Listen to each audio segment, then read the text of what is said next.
This How to 1 Minute will show you how to enable two-factor authentication for Fortnite on Xbox.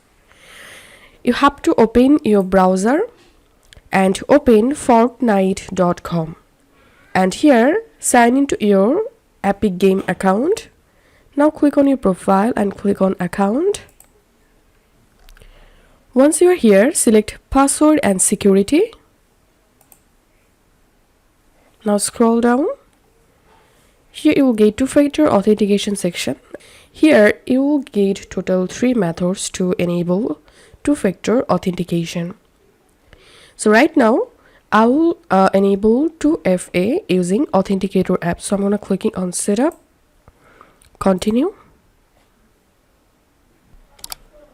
and I'm scanning this QR code from my Authenticator app on mobile. And I'm clicking on activate app